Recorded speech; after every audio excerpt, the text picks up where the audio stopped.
Kurang ke sini. Nah, tengah.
Bismillahirrahmanirrahim.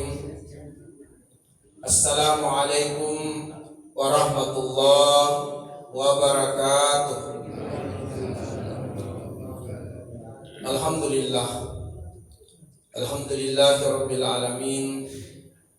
Wassalatu wassalamu ala asyrafil anbiya'i wal mursalin wa ala alihi wa sahabatihi ajma'in, amma ba'du. Allahumma anfa'na bima 'allamtana wa 'allimna ma yanfa'una wa zidna ilman. Walhamdulillah ala kulli hal wa na'udzu billah min hali ahli nar. Ma'asyiral muslimat wal aba wal ummahat, azani Allahu wa iyyakum ajmain. Tidak bosan-bosannya kita meminta kepada Allah. Tidak bosan-bosannya kita memohon kepada Allah. Bahkan kita harus mengemis kepada Allah. Semoga Allah memanjangkan umur kita dalam kebaikan dan dalam ketaatan di sisinya. Semoga harta kita dibanyakan oleh Allah, anak keturunan kita dibaguskan masa depannya oleh Allah. Semoga rezeki kita diberkahi oleh Allah. Amal soleh kita diterima dan disempurnakan oleh Allah. Semoga dosa kita, kesalahan kita diampuni oleh Allah. Semoga kita ditakdirkan menutup usia di dunia ini dalam keadaan husnul khotimah.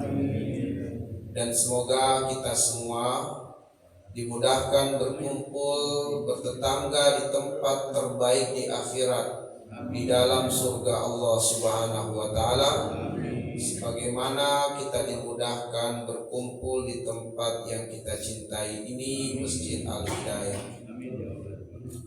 Ma'asyiral muslimin wal muslimat, azani Allah wa iyyakum ajmain. Pada kesempatan yang sangat berbahagia ini, kami mengajak untuk merenungi dan mentadabburi Quran surat Al-Ahqaf ayat yang ke-15. Ayat yang memberikan kepada kita petunjuk sekaligus penjelasan amalan seperti apakah yang harus dilakoni oleh mereka-mereka yang usianya minimal 40 tahun. Sebab saya yakin saat ini sebagian besar kita usianya di atas 40 tahun. Nah, karena itulah penting bagi kita untuk mengetahui petunjuk Al-Quran seperti apakah amalan yang harus dikerjakan oleh mereka yang usianya minimal 40 tahun. Berarti kita semua termasuk. Di dalam surat Al-Ahqaf ayat yang ke-15 Allah berfirman, wa wassaynal insana biwalidayhi ihsana hamalathu ummuhu kurha wa wada'athu kurha wa hamluhu wa fisaluhu salasuna syahra hatta idza balagha ashuddahu wa balagha arba'ina sana qala rabbi auzi'ni an ashkura ni'mataka allati an'amta alayya wa ala walidayya wa an a'mala salihan tardahu wa aslih li fi dhurriyyati inni tubtu ilaika wa inni minal muslimin. Artinya, wa wassaynal insana biwalidayhi ihsana. Kami telah mewasiatkan kepada setiap anak untuk berbuat kebaikan kepada orang tuanya dengan cara ihsana, dengan cara yang terbaik.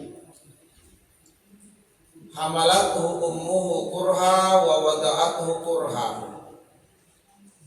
Ibunya telah mengandungnya dengan susah payah. Wa wada'athu kurha, dan ibunya telah melahirkannya dengan susah payah pula. Wa hamluhu wa fisaluhu salasuna syahra. Masa kehamilan dan masa penyusuan 30 bulan. Hatta idza balagha ashuddahu wa balagha arba'ina sana, sehingga tatkala sang anak telah sampai pada usia kematangan, telah sampai pada usia 40 tahun, qala, dia pun berdoa, Rabbi, ya Tuhanku, auzi'ni, karuniakanlah kepadaku, rezekikanlah untukku, an ashkura ni'mataka allati an'amta alayya wa ala walidayya, agar supaya aku pandai mensyukuri nikmatmu, nikmat yang telah engkau karuniakan kepadaku dan nikmat yang telah engkau karuniakan ke atas orang tuaku.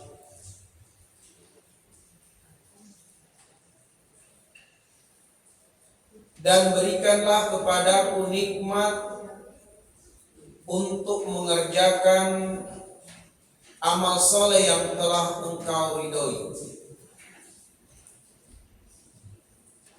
dan perbaikilah keturunanku, baguskanlah anak keturunanku. Inni tubtu ilaika wa inni minal muslimin. Sungguh kepada Engkaulah aku bertobat, dan sungguh aku termasuk yang berserah diri kepadamu. Ma'asyiral muslimin wal muslimat, Bapak Ibu sekalian yang dimuliakan oleh Allah Subhanahu wa taala. Sebelum kemudian kita dibimbing oleh ayat ini untuk mengetahui amalan seperti apakah yang menjadi amalan khusus untuk mereka yang usia minimal 40 tahun. Kita diajarkan oleh ayat, dididik oleh ayat untuk berbakti kepada kedua orang tua. Wa wassaynal insana biwalidayhi ihsana. Allah Subhanahu wa taala melalui awal ayat ini memberikan perintah kepada setiap anak, tetapi bentuk perintahnya adalah wasiat.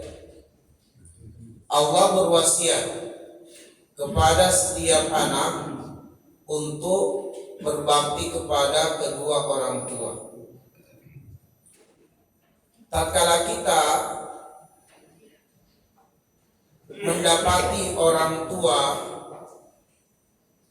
dan kemudian kita dalam proses mengurus orang tua,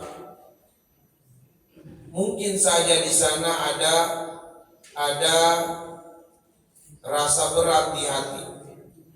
Mungkin saja di sana ada rasa tidak tahan, tidak kuat,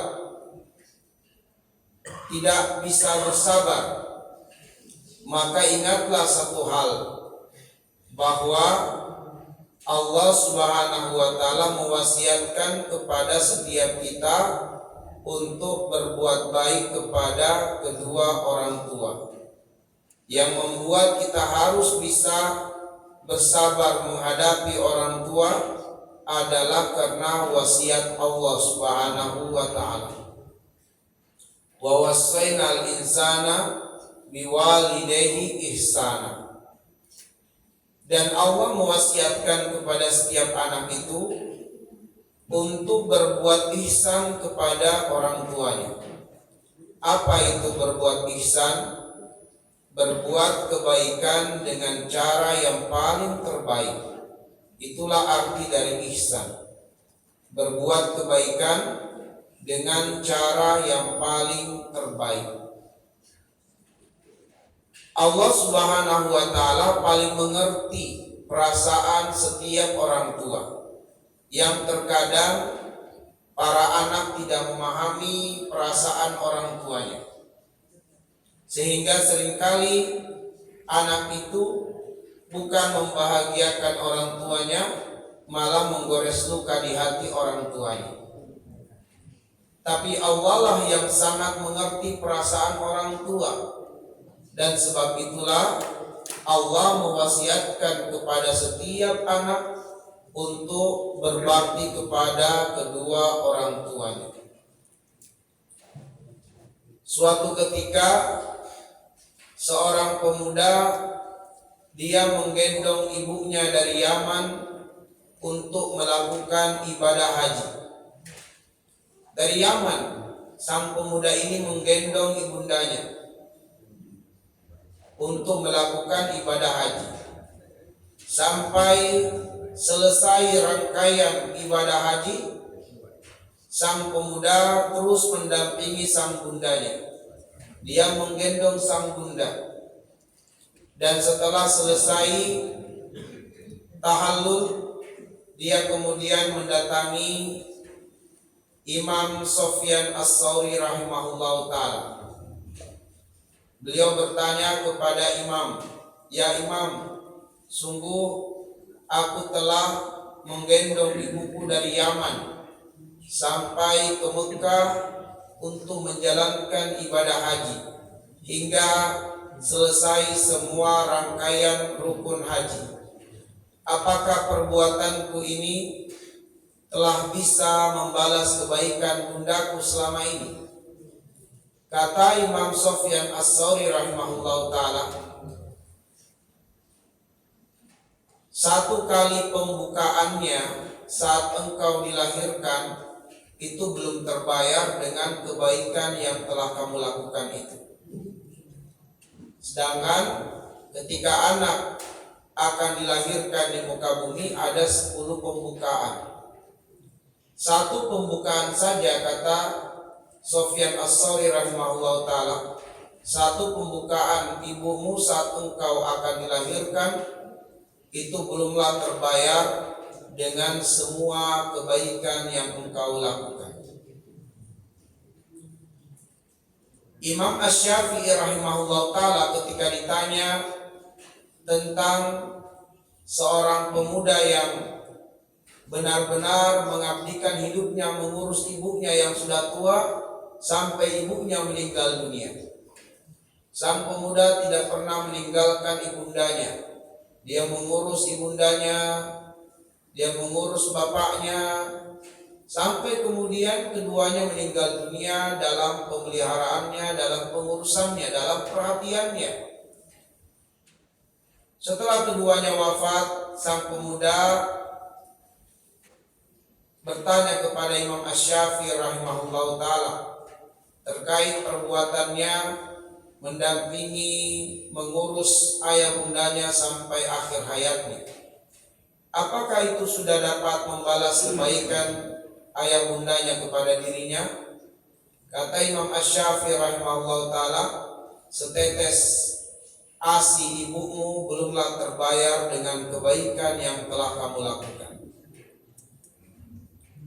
Ma'asyiral muslimin azani Allah wa iyyakum ajmain. Itulah kenapa di dalam surah Al-Isra ayat 23 Allah mewajibkan kepada setiap manusia untuk memenuhi 2 hak besar dalam hidupnya. Apa 2 hak besar itu?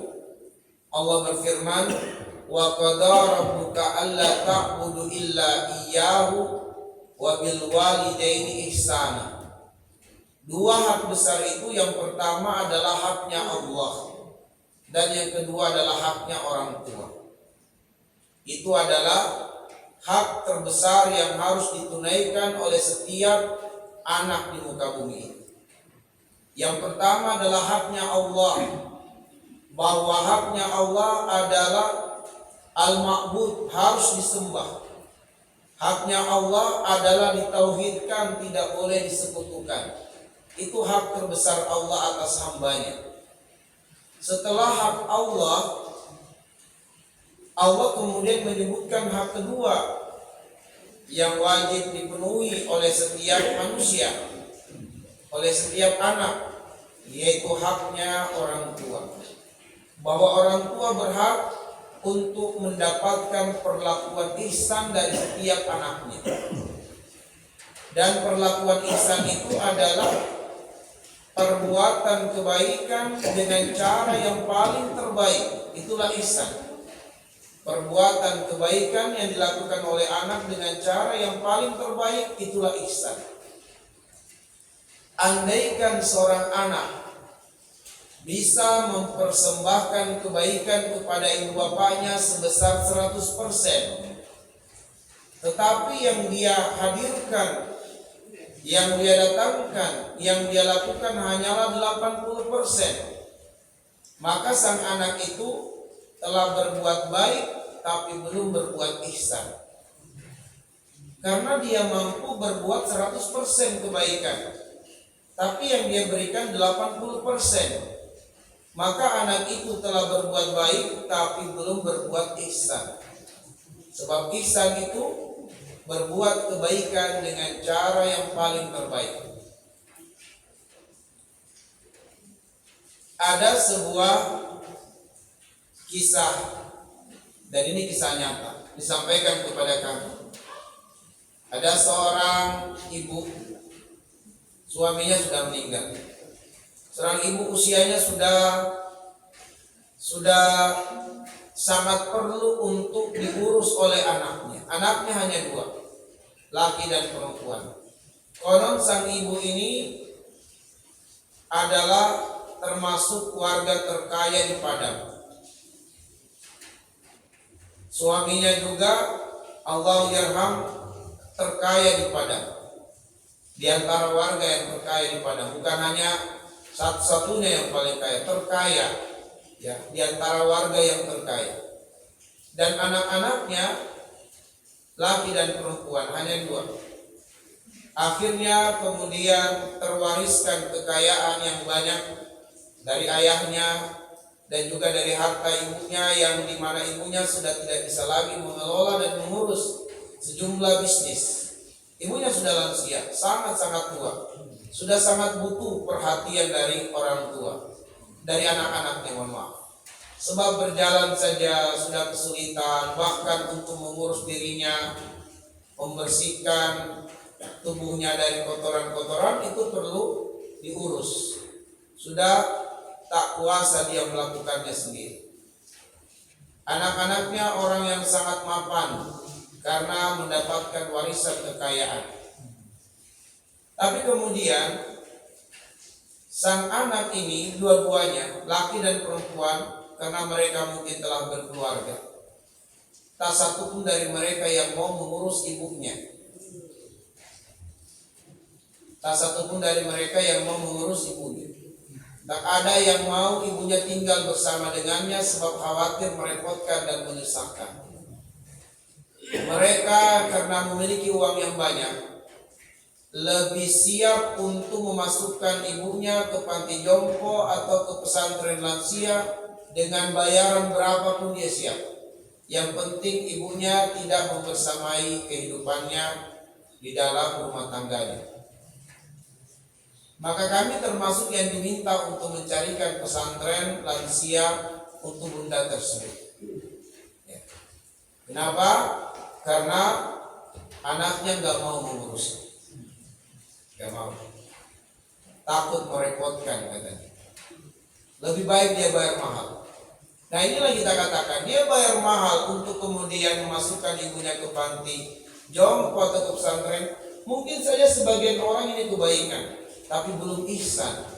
Sebab kenapa? Seharusnya mereka bisa mendampingi ibundanya, karena ibundanya adalah surga mereka satu-satunya yang tersisa di dunia, yang harusnya mereka tidak merasa terepotkan dengan mengurus ibundanya, sebagaimana ibundanya tidak pernah merasa terepotkan mengurusnya di kala kecil. Di kala anak belum bisa mengurus popoknya sendiri, belum bisa memasukkan makanan ke mulutnya sendiri, sang bunda tidak pernah merasa keberatan dan merasa terepotkan melakukan itu untuk anak-anak. Tapi lihatlah anak, ketika ibunya sudah tidak bisa mengurus dirinya sendiri, anak-anak merasa terepotkan mengurus orang tua. Terbebani, bukan lagi terepotkan, terbebani. Sehingga kemudian mereka lebih memilih untuk membayar pembantu yang mahal-mahal atau perawat khusus, atau memasukkan orang tuanya di panti jompo atau pesantren lansia demi mereka bisa terbebas dari tanggung jawab atau dari beban mengurus orang tua. Ini kisah nyata. Baik. Nah, Allah Subhanahu wa taala memberitahukan kita di dalam surat Al-Isra ayat 23. Salah satu bentuk ihsan itu adalah ucapan dan perbuatan anak kepada orang tua. Dan Allah memberikan contoh, imma yablughanna indakal kibara ahaduhuma aw kilahuma fala taqul lahumā uff wa la tanharhumā wa qul lahumā qawlan karīmā. Dalam bentuk perkataan yang ihsan itu adalah qawlan karimah. Tidak boleh keluar dari lisan sang anak kepada orang tuanya kecuali perkataan qawlan karimah, perkataan yang mulia, perkataan yang membahagiakan ayah bundanya, perkataan yang membuat ayah bundanya tenang selalu, tidak membuat ayah bundanya sedih, kecewa, marah. Sehingga Allah mengatakan, janganlah engkau mengucapkan atau mengatakan dan itu didengarkan oleh ayah ibundamu. Saja tidak boleh. Apa itu kalimat ungkapan yang muncul dari seseorang karena merasa terrepotkan, merasa terbebani, merasa susah, merasa tidak bergairah, tidak bersemangat, keluarlah ungkapan Dan ini biasa kita temukan ke anak-anak yang masih remaja. Kenapa? Ya karena mereka belum tahu dan belum memahami bagaimana perjuangan orang tua mengurus anak. Beda dengan mereka-mereka yang usianya sudah minimal 40 tahun. Yang sudah usia minimal 40 tahun, sebab mereka juga sudah memiliki anak keturunan. Mereka sudah tahu bagaimana susahnya mengurus anak, bagaimana besarnya tanggung jawab orang tua mengurus anak. Barulah terbayang bagaimana kesabaran bapak ibunya dulu terhadap diri. Baru kenapa? Karena dia sudah punya keturunan, sehingga dia bisa menghayal dan membayangkan betapa sabarnya bapak ibunya dulu mengurus dirinya sampai besar. Anak-anak remaja paling rentan durhaka sama orang tua. Kenapa? Karena mereka belum menyadari betapa besar perjuangan untuk mengurus anak. Mereka masih remaja, pemuda. Karena itulah rentan kita dapati anak-anak itu melawan orang tua, durhaka pada orang tua. Dipanggil namanya beberapa kali, sang bunda atau ayahandanya berteriak, baru kemudian disambut panggilan orang tua itu pun dengan nada kesal. Gitu. Nah itu yang dimaksud dengan ungkapan-ungkapan yang muncul karena rasa berat, rasa kesal.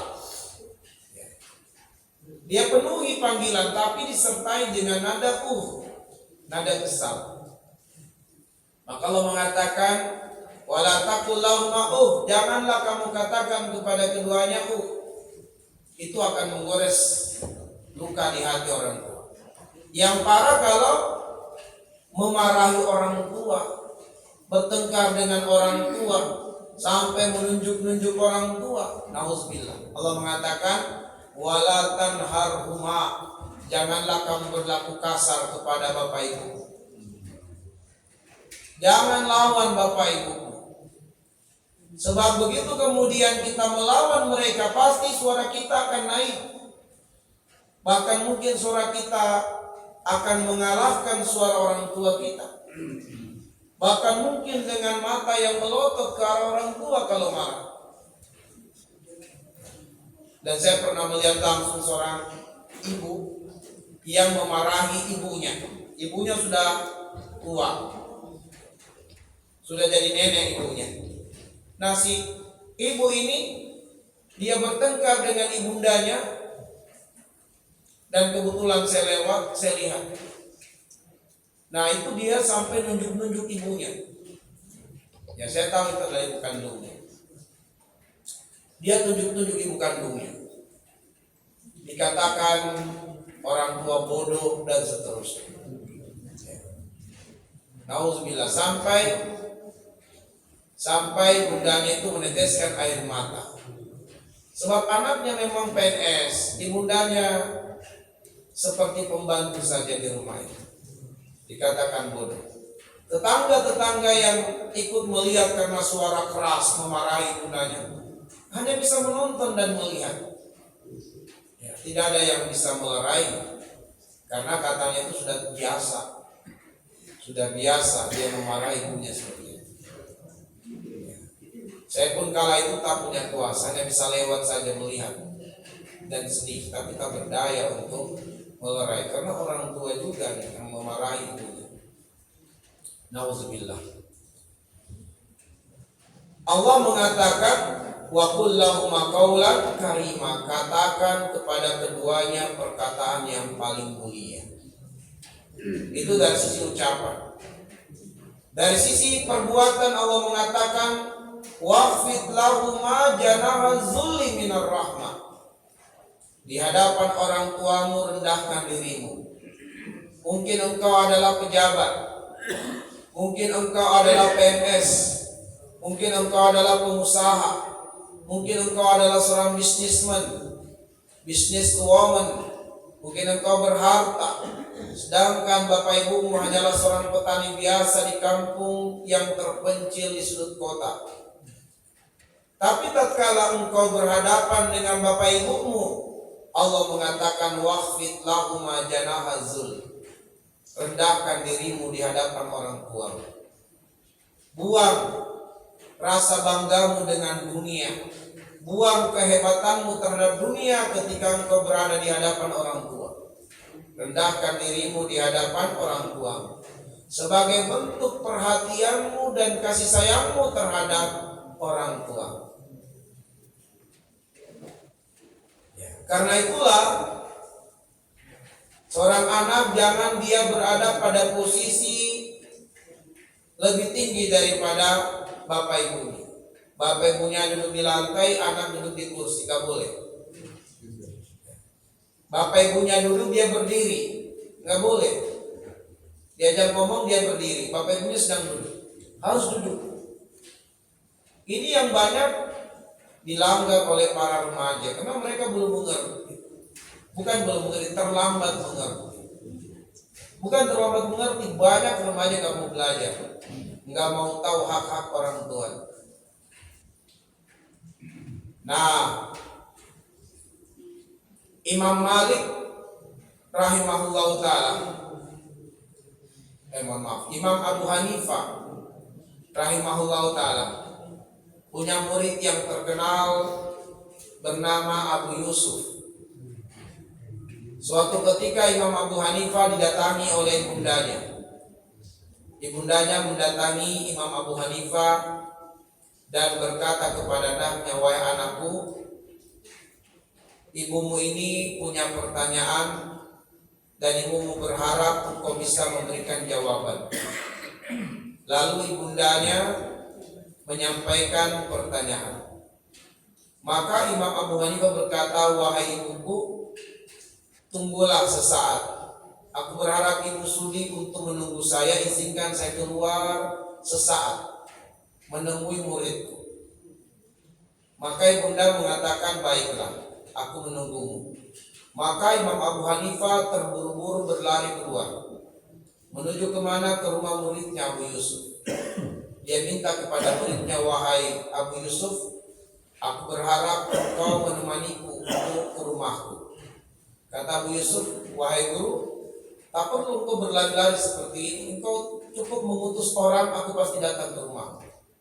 Kata Abu Yusuf, kata Imam Abu Hanifah, "Aku perlu engkau sekarang." "Baik, aku akan mengikuti engkau." Maka kemudian Abu Yusuf ikut bersama ke Abu Hanifah ke rumah Imam Abu Hanifah. Sesampainya di rumah Imam Abu Hanifah, Imam Abu Hanifah memperkenalkan Abu Yusuf kepada ibundanya dan memperkenalkan ibundanya kepada Abu Yusuf. Lalu berkata kepada Abu Yusuf, "Wahai Abu Yusuf, ibuku ada pertanyaan. Aku berharap engkau menjawabnya." Awalnya Abu Yusuf keheranan dan kebingungan, kenapa dia yang harus jawab, sementara Imam Abu Hanifah adalah gurunya dan harus menjawab pertanyaan ibunda gurunya. Awalnya dia keheranan dan agak berat dia jawab, tapi Imam Abu Hanifah memberikan isyarat, "Jawablah pertanyaan ibu saya." Akhirnya kemudian Abu Yusuf menjawab pertanyaan tersebut sampai sang bunda terpuaskan dengan jawaban, lalu pamit pulang.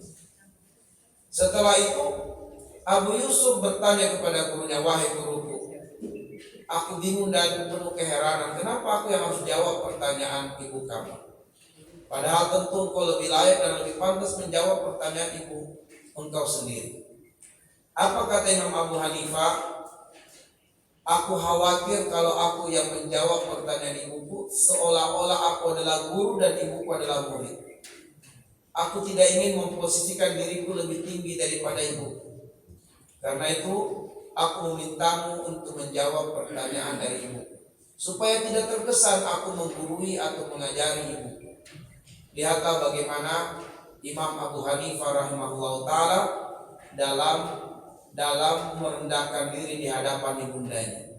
Bukan dia tidak tahu jawaban atas pertanyaan ibundanya, tapi dia tidak ingin terkesan sebagai guru dan ibundanya adalah murid. Dia nggak mau itu. Maka dia lebih memilih memanggil muridnya untuk menjawab pertanyaan ibunya. Tapi lihatlah kita hari ini betapa banyak anak yang merasa bangga bisa menggurui ibunya sendiri, bahkan memarahi ibunya ketika salah, bahkan mengatakan ibunya atau bapaknya bodoh, goblok dan seterusnya. Nauzubillah. Baik, Bapak Ibu sekalian yang dimuliakan oleh Allah Subhanahu wa taala. Namun antara ayah dan bunda, manakah yang lebih diutamakan oleh seorang anak dalam berbakti? Yang lebih diutamakan adalah berbakti kepada ibunya. Sebab itulah kelanjutan ayat lebih spesifik berbicara tentang ibu. Hamalathu ummuhu kurha wa wada'athu kurha wa hamluhu wa fisaluhu salasuna syahra. Kenapa ibu lebih utama untuk seorang anak menunjukkan baktinya? Karena ibu mampu melakukan 3 hal di mana seorang bapak tidak akan pernah bisa mengambil alih peran tersebut. Seorang ibu melakukan 3 hal di mana seorang bapak tidak akan pernah mampu untuk mengambil alih peran tersebut. Apa itu? Pertama, ibunya mengandungnya dengan susah payah. Maka mengandung tidak akan mungkin pernah bisa diambil alih peran ini oleh setiap bapak. Yang kedua, wa wada'athu kurha, ibunya melahirkannya dengan susah payah.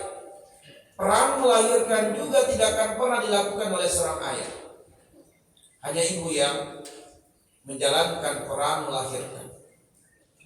Wa hamluhu wa fisaluhu salasuna syahra, dan kemudian menyusui anak ini juga tidak akan pernah bisa dilakukan oleh seorang bapak. 3 perbuatan ibu terhadap anak yang tidak pernah bisa dilakukan oleh seorang bapak: mengandung, melahirkan, dan menyusui. Sebaliknya, perbuatan atau kewajiban seorang bapak kepada anaknya bisa dilakukan oleh seorang ibu. Betapa banyak seorang ibu ditinggal oleh suaminya, ditinggal mati oleh suaminya dan memiliki bayi. Tapi sang ibu mampu mengurus bayi itu sampai besar, menafkahi bayi itu, mencarikan pendidikan. Jadi peran bapak terhadap anak bisa dilakoni oleh seorang ibu. Tapi peran ibu tidak bisa dilakukan oleh seorang ayah.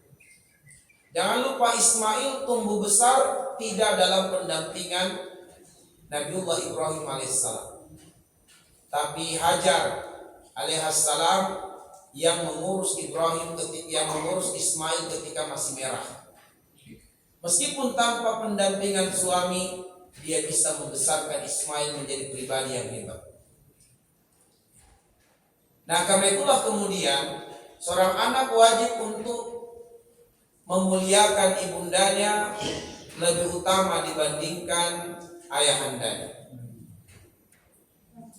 Nah, lalulah kemudian masuk kepada ayat yang menjelaskan tentang amalan khusus setiap anak yang berusia minimal 40 tahun. Allah mengatakan, hatta idza balagha asyuddahu wa balagha arba'ina sana, hingga tatkala kemudian sang anak telah sampai pada usia matang, telah sampai pada usia kuhul, usia dewasa, yaitu arba'ina sana, 40 tahun. Usia 40 tahun itu adalah puncak kematangan manusia dalam fase perjalanan hidupnya di dunia. Mulai dari balik itu adalah fase naik. Nah, puncaknya adalah 40 tahun. Kemudian setelah 40 tahun terjadi penurunan sampai akhirnya meninggal dunia. Dijelaskan di dalam surat Ar-Rum ayat 54. Di surat Ar-Rum ayat 54 bahwa Allah Subhanahu wa taala menciptakan manusia dari kelemahan. Kelemahan di sini bermakna sebelum balik. Itu adalah masa kelemahan. Sebelum balik ke bawah, itu semua adalah masa kelemahan dalam rentang usia setiap manusia. Dari usia balik ke bawah, ya, dari usia menjelang balik ke bawah itu semua disebut masa kelemahan. Kemudian dari balik menuju puncak, nah itu disebut dengan masa menuju kuat, masa kekuatan. Summa jala min ba'di dhafin quwwah. Setelah kelemahan Allah jadikan ada masa kekuatan, masa dari balik. Dan puncak kekuatan itu adalah usia 40 tahun. Jadi kalau pendakian atau gunung, puncaknya itu adalah usia 40 tahun. Itu puncak kematangan, puncak kekuatan. Benar-benar matang seseorang itu secara fisik, secara fitriyah. Matang secara fisik, matang secara fitriyah, itu usia 40 tahun. Lalu kemudian dari usia 40 tahun sampai menuju usia 60 tahun itu adalah mulai masa menuju lemah. 60 tahun ke atas itu disebut sebagai masa kelemahan. Summa jala min ba'di quwwah dhafan wa syaibah. 60 tahun ke atas itu masuk kategori lemah dan beruban. Nah, rata-rata usia kita itu antara 60-70 tahun. Itu rata-rata usia manusia, 60-70 tahun. Di surat Al-Hajj ayat 5, siapa yang usianya dipanjangkan oleh Allah sampai 60, maka 60 ke atas itu jika dipanjangkan oleh Allah usianya di atas 70 tahun, sudah sangat banyak nikmat yang tercabut. Di atas 70 tahun sudah banyak nikmat yang tercabut. Bahkan kemudian di atas 70 tahun sudah mulai dikembalikan kondisinya seperti anak-anak. Sudah mulai pikun, sudah mulai tidak bisa mengurus dirinya sendiri. Walaupun ada juga usia 70-80 masih tegar bugar. Zalika fadlullah, itu karunia dari Allah. Mudah-mudahan saja ada amalannya yang Allah ridhoi. Tapi umumnya di atas usia 70 itu sudah benar-benar butuh diurus dan diperhatikan oleh anak-anak. Karena dia sudah melewati batas di atas kelemahan.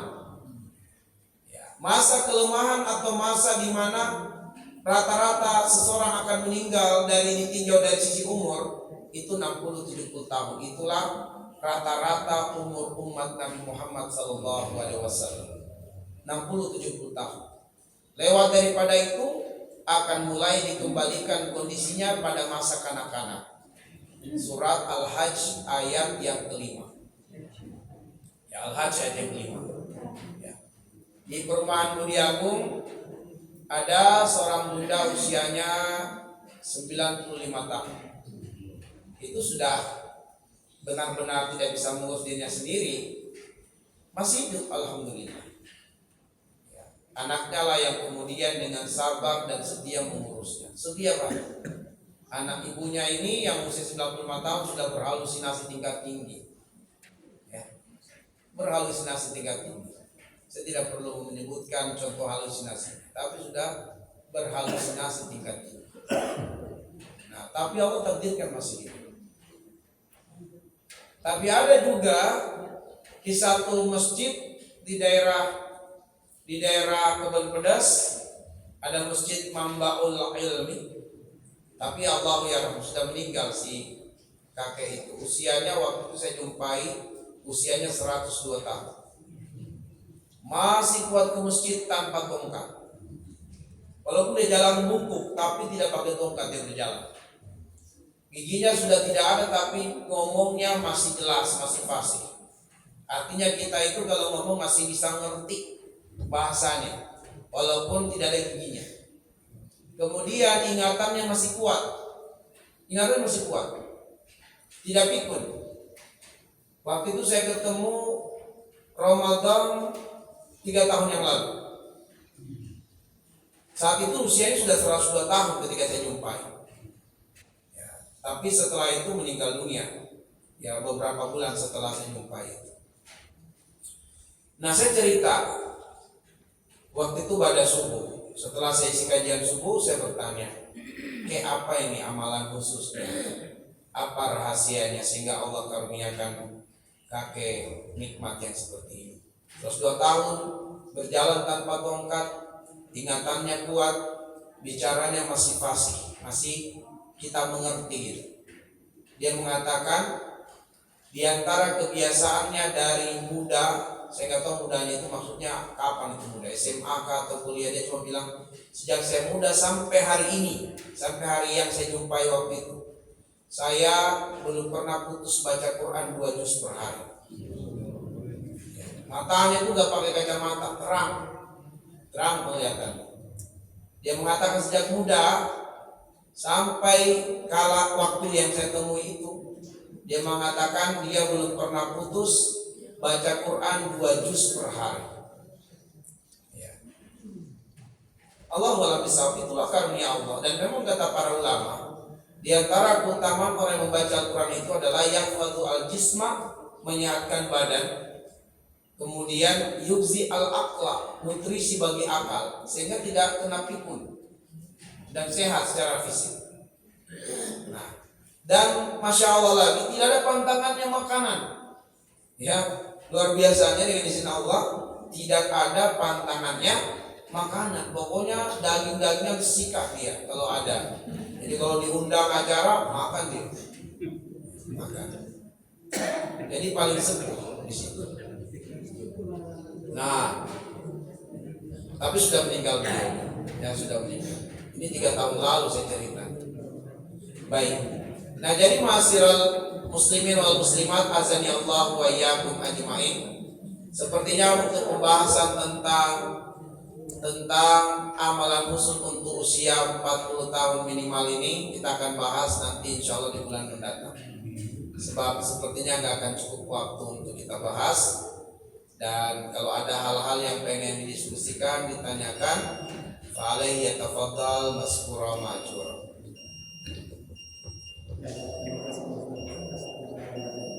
Jelas sekalian, sisi berikutnya tanya jawab kita waktu 15 menit ya, sebelum sholat. Persilakan Bapak Ibu yang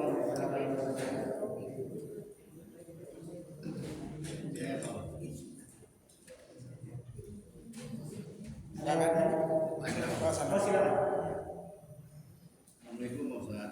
Waalaikumsalam warahmatullahi wabarakatuh. Kalimat Allah dengan tulisan alif lam ya itu di dalam tajwid adalah mad tabi'i atau mad asli ya.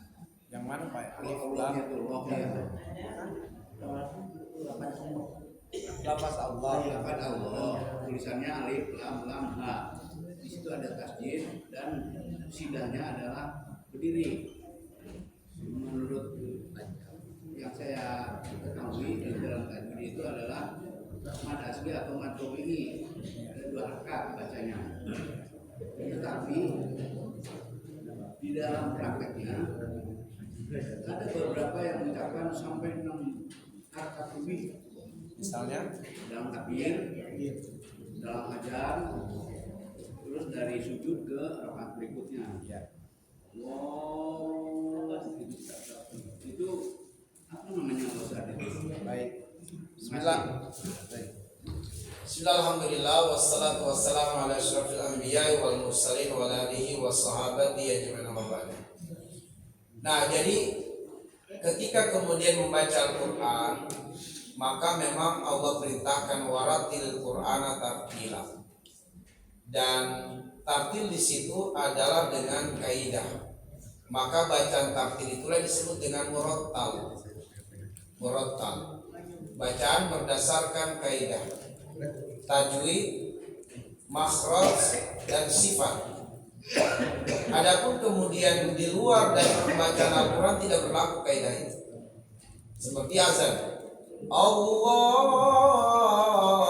tidak mengapa, jadi dia pada posisi yang memang dipanjangkan, sebab bukan baca Quran. Maka boleh dalam azan, boleh dalam takbir intikal atau takbir atau ikhram. Tidak masalah, dia tidak masuk dalam kaidah pembacaan Al-Quran. Hanya saja di dalam baca Al-Quran memang ada kaidah khususnya. Adapun di luar daripada itu maka tidak masuk dalam kaidah. Maka keliru kalau kemudian kalimat azan harus berdasarkan kaidah tajwid. Ya, sulit kita sebab ini memanggil harus suaranya agak panjang kencang dan tidak mungkin suara itu akan keras kalau kemudian tidak panjangnya melebihi yang seharusnya. Nah gitu. Jadi hukumnya boleh dalam pembacaan dan pelafazan di luar dari Al-Quran. Allahu a'lam. Terima kasih. Ya. Ada yang lain, Pak? Silakan. Silakan. Ya. Waalaikumsalam warahmatullahi wabarakatuh. Seperti tadi Pak Ustaz adanya anak-anak atau anak daripada orang tuanya yang begitu ya tidak enak ke orang tua. Nanti ada saudara yang begitu. Apakah kita harus memberikan nasihat pada dia? Kalau enggak, apakah kita tidak dosa saudara kita yang begitu? Baik. Nah, bismillah. Nabi mengatakan, man ra'a minkum munkaran falyughayyirhu biyadihi. Fa in lam yastati fa bi lisani. Fa in lam yastati fa bi qalbi. Zalika adhaful iman. Siapa yang melihat suatu kemungkaran, maka dia wajib mencegah kemungkaran itu atau menghentikan kemungkaran itu pertama dengan tangannya, dengan power, dengan kekuatan. Hentikan kemungkaran yang muncul di depan mata atau yang terlihat di depan mata. Hentikan dengan power, hentikan dengan kekuatan, hentikan dengan tangan. Kalau dia lemah untuk melakukan hal tersebut, maka hentikan kemungkaran itu dengan lisan. Dengan lisan. Dan yang ketiga, kalau benar-benar berat juga dengan lisan, maka dengan hati, yaitu jangan ridho dengan perbuatan mungkar yang kita lihat itu. Harus ingkari di hati. Dan itulah lemahnya iman. Dalam arti tanda keimanan seseorang itu adalah tidak ridho dengan kemungkaran. Kalau tidak ada kebencian di hatinya, tidak ada kecemburuan di hatinya ketika kemungkaran muncul di depan mata, diragukan keimanannya. Sebab seseorang yang beriman kepada Allah itu harusnya tidak ridho dengan kemungkaran yang terlihat di depan mata. Kalau kuat imannya, dia akan hentikan dengan powernya, dengan kekuatannya. Kalau tidak dengan lisan. Nah, di antara keluarga kita ada yang berpotensi menjadi musuh. Allah mengatakan di dalam surat At-Taghabun ayat 14, ya ayyuhalladzina amanu inna min azwajikum wa auladikum aduwwan lakum fahzaruhum. Wahai orang yang beriman, di antara pasanganmu, anak-anakmu ada yang berpeluang menjadi musuh. Maka berwaspadalah dan berhati-hatilah. Bahwa ada kalanya orang tua menjadi musuh bagi anaknya atau anak menjadi musuh bagi orang tuanya. Ada kalanya istri menjadi musuh bagi suami, suami menjadi musuh bagi istrinya. Ada kalanya mertua menjadi musuh bagi menantu atau bahkan menantu yang menjadi musuh bagi mertuanya. Maka ini disebutkan di dalam ayat bahwa berhati-hatilah sebab ada di antara kerabat yang berpeluang menjadi musuh. Allah mengajarkan kita 3 hal. Wa in ta'fu wa tasfahu wa takfiru fa innallaha ghafurur rahim. Kalau kamu ingin melakukan perbaikan kepada anggota keluarga yang berpeluang menjadi musuh, itu lakukan 3 hal. Wa in ta'fu, pertama adalah hati kita harus bersikap rahmah, lembut kepada semua anggota keluarga kita. Meskipun dia musuh, tapi dia keluarga kita. Meskipun kemudian dia jahat, tapi dia bapak kita, dia ibu kita gitu. Meskipun dia nakal, jahat, tapi dia anak kandung kita sendiri. Meskipun dia jahat, tapi dia adalah suami kita, dia adalah istri kita. Nah, jadi pertama wa in ta'fu, harus berjiwa besar memaafkan anggota keluarga yang telah menjadi musuh itu, harus. Itu berarti bahwa yang kita benci itu perbuatannya, bukan orangnya. Sebab orangnya bisa berubah dan bertobat. Perbuatan buruk tetaplah buruk, tapi orangnya mungkin buruk perbuatannya, tapi bisa menjadi baik perbuatannya. Karena itu di hati kita selalu ada peluang dan harapan melihat orang ini menjadi baik. Bedanya nanti kalau kita benci orangnya, bukan perbuatannya. Mungkin dia sudah berubah bertobat, kita masih benci sama dia. Nah, itu berarti yang kita benci orangnya, bukan perbuatannya. Nah, maka ayat ini mendidik kita, benci orang itu perbuatannya, bukan orangnya. Sehingga selalu hati kita terbuka, lapang untuk memaafkan orangnya. Perbuatannya tetap kita berikan sanksi hukuman. Kalau memang salah, boleh kita adukan dia ke pihak yang berwenang. Tapi begitu sudah berubah, nampak tanda-tanda berubah, boleh ada lagi kebencian kepada dia, sebab dia keluarga kita sendiri. Allah menyuruh kita qu anfusakum wa ahlikum nar. Jaga dirimu dan keluargamu. Keluarga sini keluarga besar, bukan hanya keluarga kecil. Keluarga besar kita harus selamatkan masuk surga semuanya. Ya. Mungkin saja cucu-cucu kita tidak melihat lagi kakek neneknya, tidak pernah melihat kakek nenek. Tekadkan, nah, kamu harus bisa ketemu kakek nenekmu nanti di surga. Di dunia kamu gak ketemu. Ya. Kakek nenekmu sudah meninggal, kamu lahir. Kamu gak ketemu di dunia, tapi kamu harus bertemu di surga. Tekadkan seperti itu. Nah, selamatkan kakek nenekmu dan orang tuamu dengan engkau menjadi hafiz Quran. Nah, jadi pertama wa in ta'fu, yaitu maafkan. Wa tasfahu, tetap santuni dan minimal menyantuni itu dengan mendoakannya. Itu paling minimal, menyantuni keluarga kita yang bersalah. Tetap mendoakan itu. Sebab orang itu kalau benci, jangankan berbuat baik padanya, menyebut nama atau mendengar namanya saya nggak mau nih, gitu. Mendengar namanya saja nggak mau. Bagaimana dia akan berbuat baik? Bagaimana dia akan mendoakan? Nah, justru ayat watas santuni dia tapi di keluarga kita ya santuni, paling minimal doakan dia. Itu paling minimal, doakan. Ya, lakukan yang terbaik. Meskipun orang tua itu jahat kepada anaknya, anak tetap berbuat baik pada orang tuanya. Nggak boleh sampai tidak. Jangan karena seperti sinetron, karena tidak mau diakui sebagai anak oleh orang tuanya, maka dia pun bertekad tidak mau mengakui bapak ibunya sebagai orang tua. Ketika dia kaya, nggak mau diakui bapak ibunya, itu nggak boleh. Dosa besar, durhaka. Kalau orang tua tidak mengakui anaknya, itu urusannya dengan Allah, nggak ada urusannya dengan anak. Tapi kalau anak durhaka sama orang tua, ini urusannya dia dengan orang tua dan dengan Allah. Maksudnya adalah, apakah orang tua itu zolim, bejat kepada anak? Tidak menggugurkan kewajiban anak berbakti pada orang tuanya. Urusan orang tua itu zolim, bejat, itu dia bertanggungjawabkan di hadapan Allah. Dan itu bukan urusan anak. Urusan anak adalah berbakti pada orang tua. Sejak apapun bapak ibunya, tetap dia berbuat baik. Itu kewajibannya. Dia harus berjuang menghadiahkan hadiah terbaik untuk bapak ibunya, hadiah terbaik adalah membawa bapak ibunya menjadi sadar, berubah dan bertobat. Itu hadiah terbaiknya.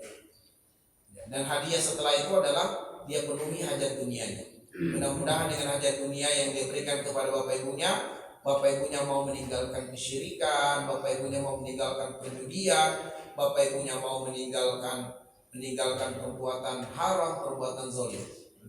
Nah, itulah hadiah terbesar. Dia satu di bapak ibunya supaya bapak ibunya berubah dan bertobat.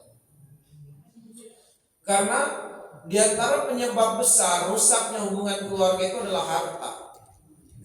Seringkali harta ini yang menjadi penyebab sebenarnya. Karena itulah Allah secara khusus menyebutkan di dalam surat An-Nahl ayat 90 itu, ya, Allah mengatakan innallaha ya'murukum bil adli wal ihsan wa ita'i dzil qurba. Ada 3 pilar kebaikan. Pilar kebaikan, namanya pilar itu fondasi. Ibaratnya rumah, ini fondasinya. Nah, kebaikan-kebaikan itu dibangun di atas 3 pilar. Pertama, keadilan. Yang kedua, ihsan kepada manusia. Yang ketiga, ihsan kepada keluarga. Lebih spesifik lagi, ihsan kepada keluarga itu termasuk salah satu pilar kebaikan. Betul-betul kita harus berbuat ihsan kepada kerabat, sehingga kita wajib lebih mengutamakan keluarga untuk kita tolong, kita bantu, baru orang lain. Kalau memang kita lapang rezeki dan banyak rezeki, baru untuk keluarga dan orang lain. Tapi kalau rezeki kita tidak banyak, terbatas, utamakan dulu kerabat dan keluarga kita tolong, kita bantu. Sebab ini lebih utama. Lebih utama kita tolong karib kerabat, keluarga. Jangan sampai orang kita bantu, keluarga kita jadi cemburu. Orang lain di ujung sana dibantu, keluarga sendiri dilupakan. Nah, gak boleh. Padahal membantu kerabat, keluarga itu bagian daripada pilar kebaikan. Nah, sebab yang seringkali menyebabkan permusuhan, perpecahan keluarga itu adalah masalah harta. Ada beberapa yang konsultasi, ternyata penyebab mertua dan mantu musuhan itu adalah karena si mertua ini ya anaknya laki-laki, kemudian musuhan dengan mantunya perempuan. Kenapa? Karena setelah anaknya itu menikahi perempuan itu, anaknya tidak banyak lagi memberikan nafkah kepada ibundanya. Ya, jadi si bundanya berpikir pasti menantuku nih yang menghalang-halangi anakku untuk memberikan nafkah, bencilah dia dengan mantu. Kita nggak tahu apakah memang benar persangkaannya atau tidak, tapi karena nggak ada komunikasi, nggak ada ini, sang anak juga tidak menyampaikan mohon maaf seperti biasanya saya selalu beri nafkah, mungkin bulan-bulan ini saya kurang. Kenapa? Kalau dia komunikasi mungkin lain cerita, tapi ini kebanyakan tidak ada komunikasi, tidak ada cerita, tapi perubahan nampak. Perubahan kelihatan banget. Akhirnya seringkali mertua memusuhi menantunya, ya, dan seterusnya. Atau ada mertua yang memusuhi menantunya yang laki-laki. Kenapa? Karena si mantu laki-laki ini nggak mau bekerja, Jadi istrinya lah yang bekerja menafkahi suaminya. Akhirnya mertua jadi tidak suka dengan mantunya yang laki-laki. Ada juga kasus seperti itu. Allahu a'lam bishawab. Nah, sehingga Allah katakan wa intafu atas wa takfiru, 3 itu. Yang ketiga takfir. Takfir itu apa? Yaitu udah nggak usah diungkit-ungkit lagi kekurangan keluarga kita, jangan diungkit-ungkit lagi. Kalau udah beres selesai, jangan lagi diungkit-ungkit, dilupakan, sudah di-delete. Allahu a'lam bishawab.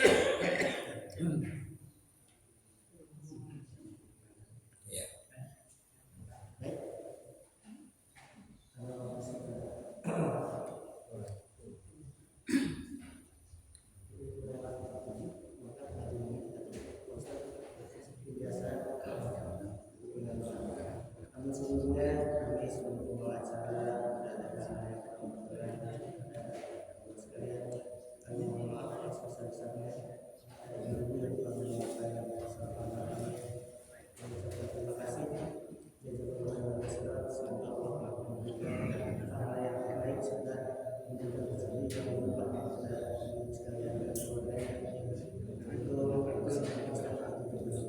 Baik, mari kita menyempurnakan majelis ini dengan berdoa kepada Allah Subhanahu wa taala. Semoga segala hajat kita dikabulkan, keluhan kesedihan kita dihilangkan oleh Allah.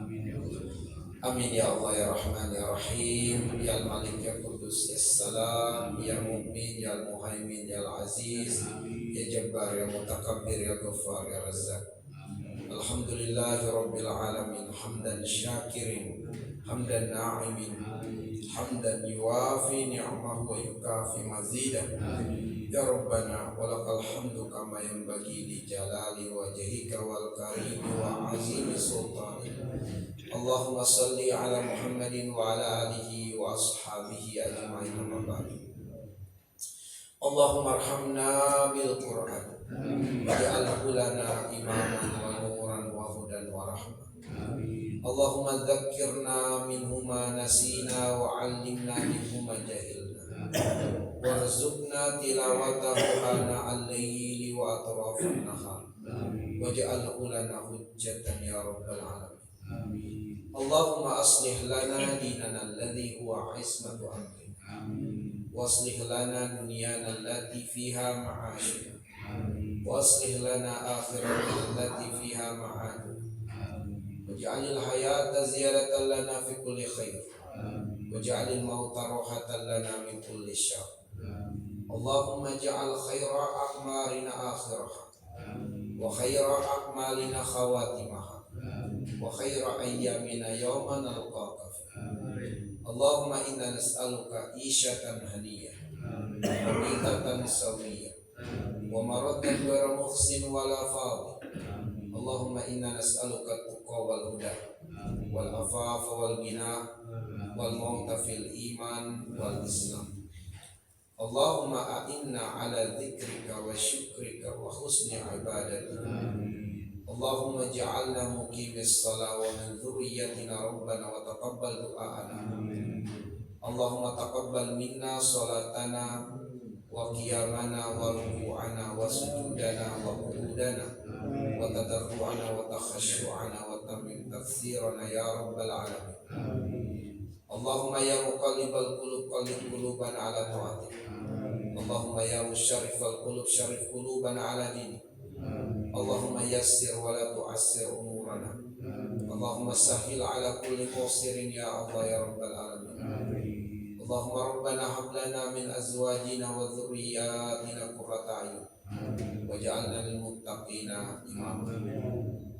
Allahumma ij'alna wa azwajana wa auladana wa ajdadana wa dhurriyyatina min ahlil Qur'an alladzina hum ahluka wa khassatuka min rahmatika ya arhamar rahimin. Allahumma habbib ilaina al-Qur'an wa habbibil Qur'ana ilaina wa khallidna bi akhlaqil Qur'an waj'alna min ahlil Qur'an zahiran wa batinan bi rahmatika ya arhamar rahimin. Rabbi auzi'ni an ashkura ni'mataka allati an'amta alayya wa ala walidayya wa an a'mala salihan tardahu wa aslih li fi dhurriyyati inni tubtu ilaika wa inni minal muslimin. Allahumma inna nas'aluka salamatan fid din wa afiyatan fil jasad wa ziyadatan fil ilmi wa barakatan fil rizqi wa taubatan qabla al maut wa rahmatan 'inda al maut wa maghfiratan ba'da al maut. Allahumma hawwin 'alaina fi syakaratil maut wan najati minan nar wal 'afwa 'inda al hisab. Allahumma rabbana zalamna anfusana wa in lam taghfir lana wa tarhamna lanakunanna minal khasirin. Rabbana atina fid dunya hasanah wa fil akhirati hasanah wa qina adzabannar. Sallallahu ala Muhammadin wa ala alihi wa sahbihi wa baraka wa sallam. Subhana rabbika rabbil izzati amma yasifun wa salamun alal mursalin walhamdulillahi rabbil alamin. Al-Fatihah.